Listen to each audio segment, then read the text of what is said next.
ჩვენს გადაცემაში სიახლეა, მართალია დღეს სამშაბათია, მაგრამ ამიერნა ყოველ ორ შაბათს ჩვენ დაგვემატება ახალი რუბრიკა და ჩვენ რელიგიურ თემებზე ვისაუბრებთ და ეს ყველაფერი ქართლის გაქრისტიანების 1700 წლის თავთან დაკავშირებით. ჩვენ შემოგვიერთდა დეკანოზი კახაბერ გოგოტიშვილი, დღემშვიდობისა, მოგესალმებით თქვენ და ჩვენს ძვირფას მაყურებელს. დღეს ურთულესი და უმძიმესი დღე გვაქვს, ჩვენი პატრიარქი. დიახ, სანამ ჩვენს ილია მეორე შეუძლო და ანონსებულ თემაზე ვისაუბრებდეთ, აუცილებლად უნდა აღინიშნოს ეს გაჟღერდა უკვე საინფორმაციო საშუალებებით და იცის ფაქტიურად თელმა საქართველომ ალბათ, მაგრამ ჩვენი ეთერიდანაც შევახსენოთ საზოგადოებას, რომ ერთობლივ ლოცვას, ერთობლივ თხოვნას ღვთის წინაშე ძალიან დიდი ძალა აქვს და უნდა ვთხოვოთ ნამდვილად ღმერთს, რომ კიდევ გვაჩუქოს პატრიარქის თავი. ნამდვილად სჭირდება მისი ლოცვა ჩვენს ქვეყანას და თითოეულ ჩვენგანს და მისი მამობრივი მზრუნველობა, რომ გაგვიხანგრძლივდეს აი ამ თხოვნით, ვისაც როგორი საშუალება აქვს. თუ შეუძლია სანთელი ანთოს, რა ლოცვაც იცის მამაო ჩვენო იცის ის თქواس, თუ ფსალმუნს წაიკითხავს, ურჩევდი 100 ფსალმუნის წაკითხვას, თუ უბრალოდ ტრანსპორტშია შეიძლება უბრალოდ გულში თქواس ეს ლოცვა. ყველამ რაღაცნაირად ერთხმად, ერთობლივად შევღაღადოთ, როგორც სახარებისეული სიტყვებია, რომ სადაც 2 და 3 შეიკრიბებით ჩემი სახელით მე თქვენთან ვიქნები, აი ამ იმედით, აი ამ რწმენით შევღაღადოთ, რომ გვიდგეგრძელოს ჩვენი პატრიარქი და გვიმყოფოს კარგად. დარწმუნებული ვარ, რომ არ არსებობს ადამიანი, რომ ეს არ გააკეთოს და არ ილოცოს ჩვენი პატრიარქისთვის. დიახ. ყველაფერი კარგად იქნება, მე ესეთი განწყობა. მეც ღმერთის მოწყალების იმედი მაქვს. ვიყოთ ოპტიმისტები. დიახ. ეხლა რაც შეეხება რაც შეეხება ვიცით რომ საიუბილეო წელია და აი როგორ უნდა აღინიშნოს ეს წელი თითოეულმა მოქალაქემ, ასე ვთქვათ, რა უნდა გააკეთოს, რომ გვითხრათ და მოგვიყვეთ ამის შესახებ.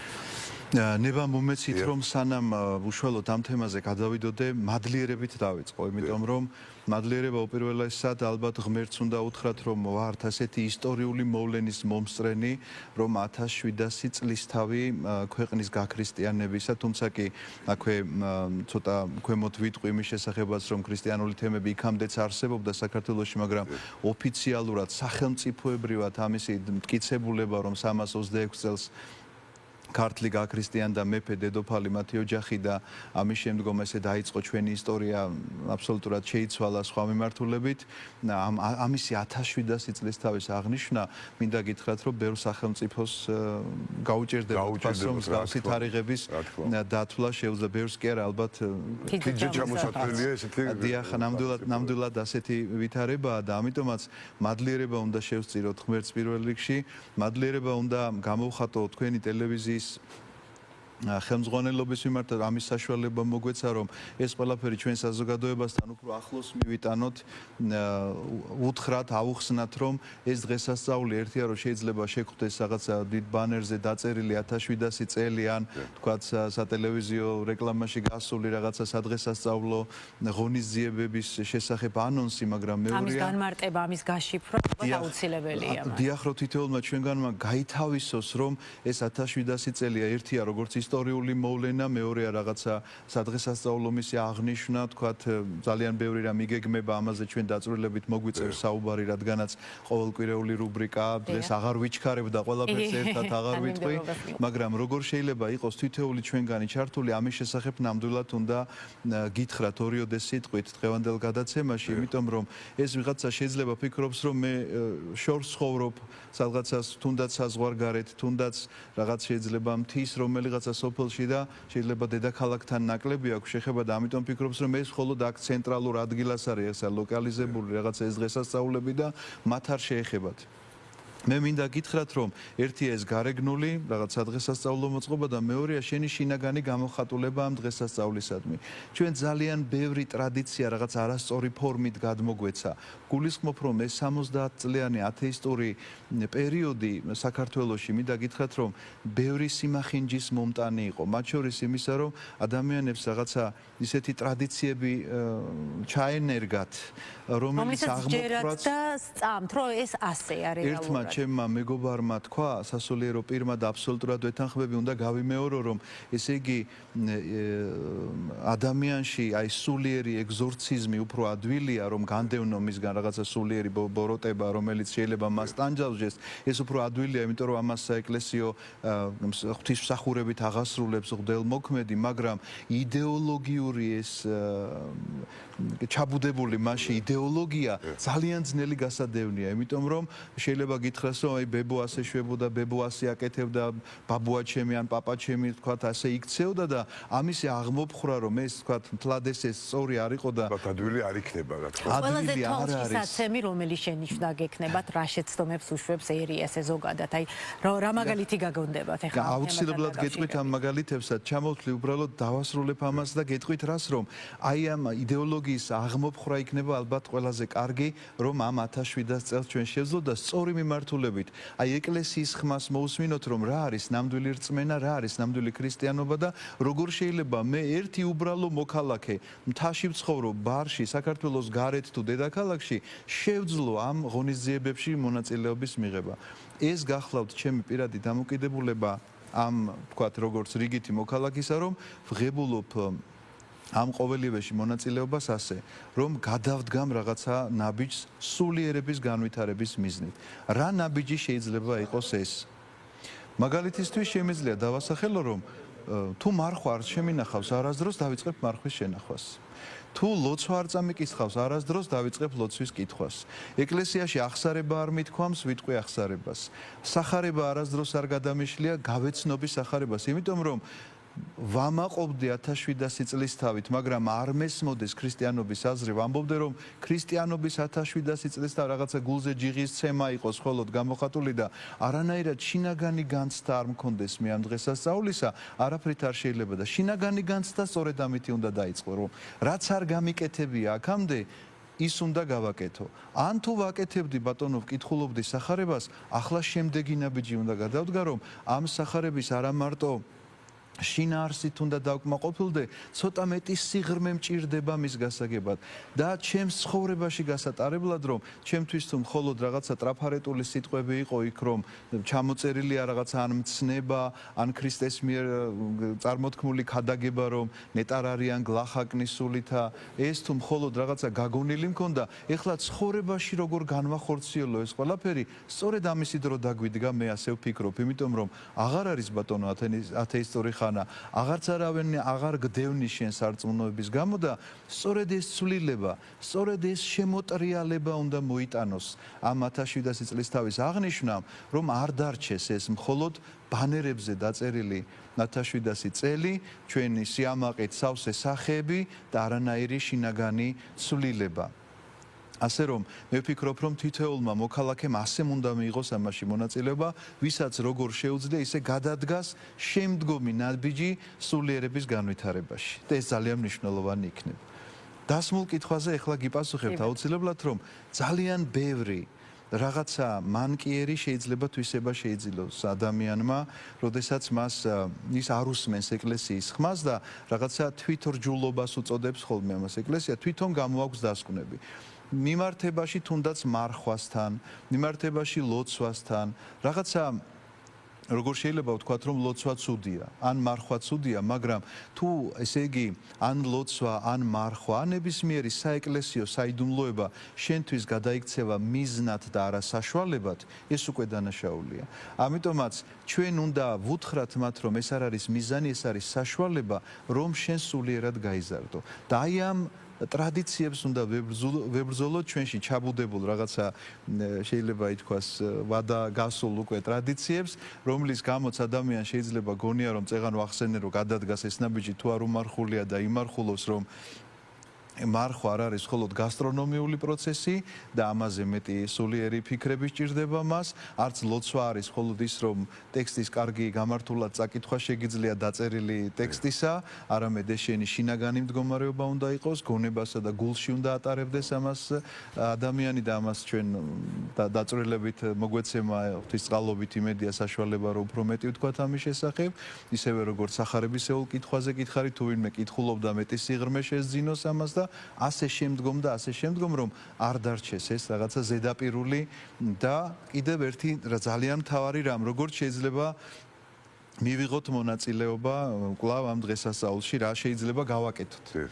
აი 21 საუკუნის ძალიან დიდი პრობლემა რაც გახლავთ და მოვისმინე არაერთ თანამედროვე ღვთისმეტყველთან რომელიც ამბობს რომ რითი ებრძვის ადამიანს განსაკუთრებული ბრძოლა რაც შეიძლება გამოუცხადოს ბოროტებამ კაცობრიობას და რა არის ეს რომ ის გვპარავს დროს ეშმაკი გვართმევს ძალიან ბევრ დროს. და ეს დროც რა სწრაფად გადის? დროს ძალიან სწრაფად გადის, დავაჩქარეთ ჩვენ, ესე იგი ხელს უწყობთ ამ დროის დაჩქარებას, მინდა გითხრათ და ძალიან ბევრ დროს ვკარგავთ და ძალიან ბევრ დროს გვართმევს ეშმაკი სწორედ რაღაცა მექანიზმებით, რაღაცა საშუალებებით და ამისი კონტროლი რომ დაიწყოს ადამიანმა, მე მინდა გითხრათ რომ ესეც ერთგვარი სულიერი წინსვლა და მონაწილეობაა ამ საიუბილეო დღეებთან დაკავშირებით და როგორ შეიძლება ამას აკონტროლებდეს.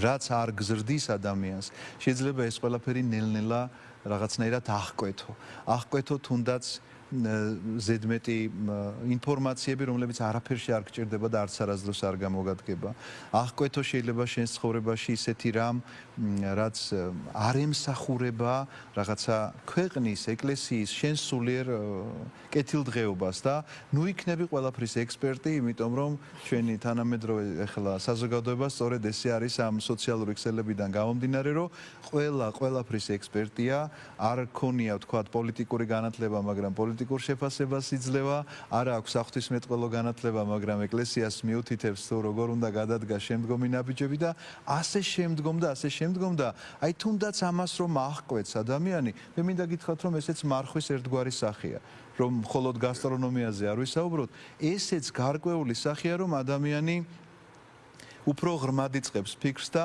არა ისე რომ მე ასე მიმაჩნია სწორად დაწერო ესე იგი ვიღაც პროფესიონალს მიუთითო რაღაცა თავის საქმეში როგორ და რა შემდგომი ნაბიჯები უნდა იქნას გადადგმული. ამიტომაც ეს გახლავთ მთავარი ბრძოლა გამოცხადებული რომ ძალიან ბევრ დროს გვართმევს ეშმაკი ჩვენ რასაც უნდა ვიყენებდეთ ღმერთთან მიმართებაში განვითარდეთ და სულიერად წინ მივიწევდეთ რომ 1700 წლის თავი როგორ აღნიშნო შეიძლება დასვას კითხვა დაიწყოს ამით, დაიწყოს სხვა იმ ნაბიჯებით, რომელიც უკვე ჩამოგითვალეთ. შეიძლება ადამიანი ფიქრობდეს, გამართლებას პოულობდეს, აი დაკავებული ვარ, ბევრი საქმე მაქვს, მუშაობ, სწავლობ, ყოველდღიური რუტინა, ოჯახი, შვილები, მაგრამ აი როგორ უნდა გამოვნახოთ ეს დრო, რომ აი ამ სულიერ სიმშვიდეს მივახციოთ. ჩვენც ხომ გვჭირდება ეს დრო, ჩვენი თავისთვის და აი ამაზე საფიქრელად. აი ძალიან საინტერესო კითხვა არის ეს, იმიტომ რომ დღევანდელ აი ამ რუტინაში, როგორც თქვენ ახსენეთ, ჩართული ადამიანი, როგორ შეიძლება გამოყოფდეს რაღაცა დროს საკუთარი სულის განვითარებისთვის შეიძლება მოკლედ აქტუალურად ისმებოდეს ეს საკითხი. მე მინდა გითხრათ ასეთი რამ რომ ადამიანი რომელიც მხოლოდ ამ ქვეყნიურზეა მიჯაჭვული ესე იგი მას რწმენის ნაკლებობა აქვს. და თუ კი ფიქრობს რომ ამ ქვეყნად რასაც შეიძენს ესე იგი ამით შეიძლება იცხოვროს და სამუდამოდ და საუკუნოდ იცოცხლოს ხომ ცდება უნახავს ამ ქვეყნად დარჩენილი ვინმე უნახავს რომ ესე იგი შეიძინა დიდი სიმდიდრე და არ გავიდა ამ ქვეყნიდან ან ისეთი ჯანმრთელი იყო რომ დღემდე ცოცხლობს და ცხოვრობს თავისი ჯანმრთელობის ფასად ან იმ თანამდებობის ფასად რისთვისაც იბრძოდა ეს ყველაფერი აკრძალული არ არის უნდა იზრუნო ჯანმრთელობაზეც უნდა იზრუნო წინსვლაზეც თუნდაც სამსახურებრივად რა თქმა უნდა არა სხვაზე გადაბიჯების გზით არამედ საკუთარი შრომის ფასად უნდა იზრუნო რა თქმა უნდა ოჯახზეც ეს შენი პირდაპირი მოვალეობაა მაგრამ ამავდროულად არ უნდა დაგვავიწყდეს ჩვენ სახარებისეული ერთი იგავი სადაც მაცხოვარი ამბობს ასეთ რამეს რომ მეორედ მოსვლის წინ როგორ იქნება განკითხვის დღე რომ ადამიანებს ვეტყვი აი მშიოდა და მაჭამეთ წყუროდა და მასვით შიშველი ვიყავი შემოსე თავადყოფი ვიყავი და როდისო სად მოხდა ეს ამბავიო ეკითხებიან ადამიანები და რაც გაუკეთეთ ერთ მცირეც ის გამიკეთეთ მე ამბობს ამას უფალ არსად არ წერია რომ მოთხოვნა აქვს ესეთი რომ რატომ არ ცხოვრობდი უდაბნოში რატომ არ იდექი ამდენი საათი მუხლებზე რატომ თქვათ ესე იგი თავს არ ურტყავდი რაღაცა კედელს რატომ ესეთი ცრემლებია ძალიან მარტივ რამეს ამბობს რომ პური რომ გაქვს ნახევარი უნდა მოუტეხო იმას ვისაც არ აქვს და ვიღაცამ წყურვალს უნდა მიაწოდო და ავადყოფის თუ მონახულება არ შეგიძლია წეღან რომ რაც ვთქვით, სადაც ხარ ერთი სანთლის ანთება ან შინაგანად რაღაცა ლოცვის წარმოთქმა შეგიძლია, ეს გახლავთ სწორედ შენი ქრისტიანული დამოკიდებულება და მიდგომა ნებისმიერ საკითხთან. და ეს წერია სახარებაში. სხვას იმას რაც ჩამოგითვალეთ, ან უდაბნოს, ან მუხლებს, ან თავის კედელზე, ესე იგი, მირტყმას, ვერსად ვერ წამაკითხებთ. მსგავსი რამ არსებდეს არ არის და ამისთვის კი არ უნდა მოიცალოს ადამიანმა. ეს მის ცხოვრების წესად უნდა აქციოს. ასე უნდა იცხოვროს, ასეთი უნდა იყოს სამსახურშიც, ასეთი უნდა იყოს ოჯახშიც, ასეთი უნდა იყოს ტრანსპორტშიც, მეზობლებშიც და მეგობრებშიც. შვილისთვის, მეზობლისთვის. აუცილებლად, იმიტომ რომ თუ ჩემი ეკლესიურობა მთავრდება ეკლესიის კართან, ესე იგი მე არც არასდროს არ ყოფილვარ ეკლესიური. ამიტომაც ყველგან, ყველა საზოგადოებაში და ყველა ვითარებაში მე უნდა ვინარჩუნებდი ამ სულიერ მდგომარეობას, რომ მშიერისთვის პურის მოტეხვა შემეძლოს და შიშველისთვის რაღაცის მიწოდება, თუნდაც ფიზიკურად ვერ ვახერხებდე, განვიცდიდი ამას შინაგანად, რომ მას ვიღაცას უჭირს, რაღაცა ტკივილი აქვს და ეს ტკივილგამცდელობა ჩემშიც უნდა იყოს, ჩემ სულშიც უნდა ისახებოდეს და ეს არის ის მოცლა, რომლის შესახებაც ჩვენ წეღან ვლაპარაკობდით, რომ როგორ უნდა მოიცალოს ამ რუტინაში ჩართულმა ადამიანმა, უნდა მოიცალოს ასე. ცხოვრების წესად უნდა აქციოს, რომ ასეთი იყოს და ასე მიაღწიოს იმ სიმაღლეს, რომელსაც ქვია, ვიღაცა იტყვის ახლა რომ რა, სასუსფეველი განღმრთობა არა, უფრო მარტივი რამ ქვია, ადამიანობა.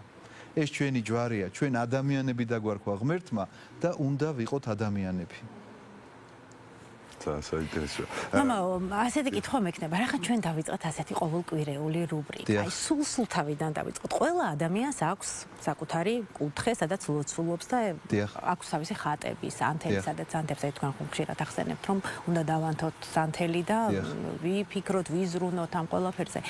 აი, რა არის აუცილებელი, რის სიცოდნა არის აუცილებელი, რა მიმართულებით უნდა იყოს, რომ სწორედ გქონდეს განლაგებული ხატები და მართლმადიდებელ ქრისტიანს რომელი ხატი უნდა კონდეს აუცილებლად. შეიძლება ხა ძალიან ბევრი წმინდანია და ყველა ხატი ვერ მოვახერხოთ, ხო, რომ ჩვენ კუთხეში იყოს განლაგებული, მაგრამ რომელი არის აუცილებელი, რომლის კონაც აუცილებლად. ესეც მინდა გითხრათ, რომ ამ პროექტის ფარგლებში უნდა განახორციელოს, ვისაც ჯერ არ აქვს გაკეთებული და შეიძლება თქვას, რომ მე აი 1700 წლის თავს ეს ამბავი მიუძღვენი, რომ სახლში თუ არ აქვს კუთხე სამლოცველო მოწყობილი, მოიწყოს ეს კუთხე და პირველ რიგში უნდა გქონდეს სასურველია, რომ მაცხოვრის და ღვთისმშობლის ხატი.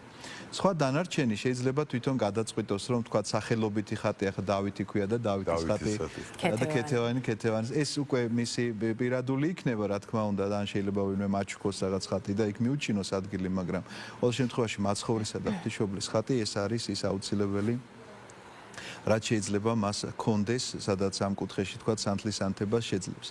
სასურველია რომ ჩვენ პრაქტიკულ რჩევებზე ვლაპარაკობთ ეხლა და მე მოგვიანებით ვიტყვი თქვა იქ უფრო სულიერად რა სიღრმეებს უნდა ხედავდეს ამ ყოველივეში სასურველია რომ აღმოსავლეთის მხარეს იხედებოდეს ოდესაც ლოცულობს თუ კი აქვს სახლს ესეთი მოწყობა ნუ ეხლა იქ თლად ესე იგი კომპასის დახმარებით ნუ დაიწყებს რომ ვაიმე ცოტა აღმოსავლეთ ჩრდილო აღმოსავლეთია და რამე დამერღვევა ამისი არ შეეშინდეს მიახლოებით შეიძლება ითქვას რომ აღმოსავლეთის მხარეთ უნდა იხედებოდეს აიდანაც მზე ამოდის ბუნებრივია იმ მხარეს იყურებოდეს თავისი ლოცვის დროს და ხატებთან შეხება რომ შეეძლოს, ანუ ისეთ სიმაღლეზე უნდა კონდეს ესენი განთავსებული, რომ ამ ხატებს ემთხვიოს, მიემთხვიოს ჭეშმარიტი თაყვანისცემა გამოხატოს, შეიძლება ესე ითქვას, არა მხოლოდ ის რომ წაიკითხა ლოცვა, რაღაცა როგორც სიწმინდეს ისე მიახლოს აი ამ ხატებს. ენთოს სანთელი, სანთელს აქვს თავისი სიმბოლური მნიშვნელობა, გარდა პრაქტიკულისა, რომ ანათებს და ვთქვათ, შეიძლება გაგინათოს წასაკითხი ტექსტი, აქვს თავისი სულიერი მნიშვნელობა, რომ სანთელი იწვის თვითონ დნება და სხვას უნათებს. ასე რომ ესეთი სულიერება უნდა შეიძინოს მანაც და ეს ასანთელი უნდა ახსენებდეს ამას რომ ქრისტიანის ცხოვრება ასეთი უნდა იყოს რომ თვითონ უნდა იწოდეს იმისთვის რომ სხვებს უნათებდეს გზებს და ეს რაღაცა ეგოიზმის წინააღმდეგ ბრძოლად უნდა გამოაცხადოს ამ ანთებულ სანთელთან დგომა და სასურველია რომ მაინც მოძღვართან გაიაროს კონსულტაცია თქვათ როგორი ლოცვები დაიწყოს დამწყებმა როგორი ლოცვა თქვათ ვისაც უკვე დაწყებული აქვს შეიძლება მარხვაში დაამატოს ან თქვათ როგორ მიეჩვიოს თქვათ იესოს ლოცვას და ასე შემდგომ ეს უკვე ისეთი პრაქტიკული საკითხებია მაინც ინდივიდუალურია და საზოგადოდ შეიძლება ვერ ვუთხრათ ადამიანებს მაგრამ ყველას რაც შეიძლება საზოგადოდ ყველას ვუთხრა, ეს გახლავთ სახარება, რომელიც გახლავთ სახელმძღვანელო წიგნი. და კვლავ საშუალება და არა მიზანი ეს უნდა დავაზუსტოთ, რომ სახარება შეიძლება ვიღაცამ ზეპირად ისწავლოს, მაგრამ ვერაფერი შეცვალოს ცხოვრებაში. ეს გახლავთ საშუალება იმისა, რომ ადამიანმა სულიერ სიღრმეებში ჩაიხედოს და გახდეს იმაზე უკეთესი, ვიდრეა დღეს. ამიტომ ეს ძალიან მნიშვნელოვანია. კონდეს ესეთი კუთხე, სადაც განმარტოვდება ჩვენ, როდესაც გვიწერია, როდესაც ლოცულობ, ნუ იქნები ადამიანების დასანახად, ეს არ გულისხმობს თქვა საზოგადო და საყოველთაო ლოცვას, არამედ შედი შენს ოთახში და ჩაიკეტე კარი, ყველას არ აქვს თავისი ოთახი, მაგრამ ესეთი კუთხე შეიძლება ყველამ გააკეთოს და ყველამ მოიწყოს, იქ სადაც განმარტოვდება და ეს იქნება მისთვის ის უდაბნოც, რომელ უდაბნოში შეიძლება ვერასდროს ვერ მოახერხოს მოღვაწეობად, შეიძლება კონდეს სურვილი, მაგრამ ვერ გავიდეს.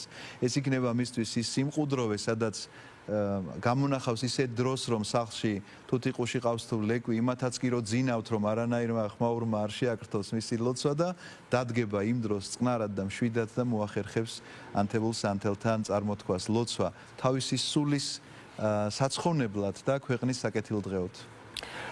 მამამ დიდი მარხვა, ახლა აღდგომის დიდი მარხვა, 3 კვირა უკვე გასულია და რო შევახსენოთ მაყურებელს თუ აი რა მნიშვნელობის არის ეს მარხვა ჩვენთვის ადამიანებისთვის.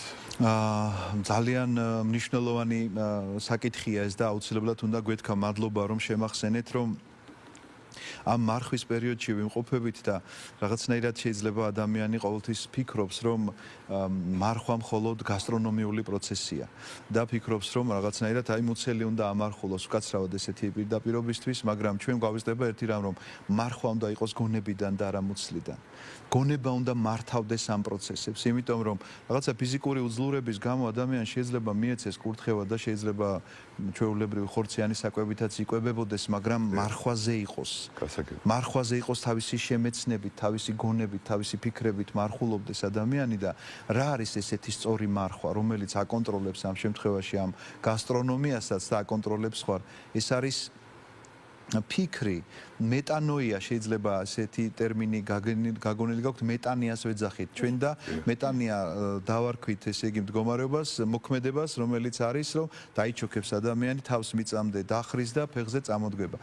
სინამდვილეში მეტანოია სიტყვა ბერძნულია და ნიშნავს შემოbrunებას, უკუმოქცევას, რაღაცა ცვლილებას ნიშნავს. ამიტომაც მეტანიებს შეიძლება აკეთებდეს ადამიანი მარხვაში, მაგრამ ეს ფიზკულტურა იყოს და არანაირ შემოbrunებას არ ემსახურებოდეს. ამიტომაც თუ კი მარხვას ვიწყებ და ამ შემოbrunების გარეშეა ჩემი მარხვა, იცოდეთ რომ მხოლოდ გარეგნულია ეს ყველაფერი კი შეიძლება აღარ ვჭამ ხორცს და გადავედი ბოსტნეულზე, მაგრამ არანაირად არ შევებრძოლე ჩემს თავში იმას რომ ვიღაცა ადამიანი გვერდზე მჯდომი შეიძლება მაღიზიანებდეს. არანაირად არ ვებრძოლე იმას რომ ვიღაცა თუნდაც ცუდი სექციელის გამო არ განვიკითხო. არანაირად არ ვებრძვი ჩემში იმას რომ ვიღაცას ვერ ვპატიობ. ანუ ჯვარი თქვენ მესამე კვირა ახსენეთ და მესამე კვირა გახლავთ ჯვრის თაყვანისცემის კვირა შეახსენებს ჩვენ საზოგადოებას მარხვალ თუ არა მარხვალ ადამიანებს ეს მესამე კვირა ჯვრის თაყვანისცემა შეახსენებს სწორედ ამ მოვლენას რომ ჯვრის თაყვანისცემა ის კი არ არის რომ მივედი ჯვართან დავიჩოქე და თაყვანი ვეცი და ვემთხვი, არამედ ჯვარი რომელიც მე უნდა ვიტვირთო და რა ჯვარზეა საუბარი. ყველა ის მანკიერება რომელიც ჩემში შეიძლება იყოს უპატიებლობისა, უსიყვარულობისა, გაღიზიანებისა, განკითხვისა, აი აღმართო უნდა ეს ჯვარი ჩემში ამ ყოველივე საწინააღმდეგოდ საბრძოლველად და ეს ჯვარი უნდა იყოს მოქმედი, როგორც მაცხოვარი ბრძანებს, რომ ვისაც უნდა შემდგომა ჩემსა სვლა აღიღოს ჯვარი და შემომიდგეს, ანუ კი არ გაჩერდეს, ხელში კი არ დაიჭიროს, არამედ შემომიდგეს, ნიშნავს სწორედ ამას, რომ ეს შედგომა გახლავთ მოძრაობა. მოძრაობა ანუ ბრძოლა, ყოველივე ამ ცუდი ხასიათის თუ რაღაცა ჩემში ჩაბუდებული სიზარმაცის, განკითხვისა და ყველა იმ უკეთურებისა, რომელიც ებრძვის და წინეღობება ჩემს სულიერ წინსვლას.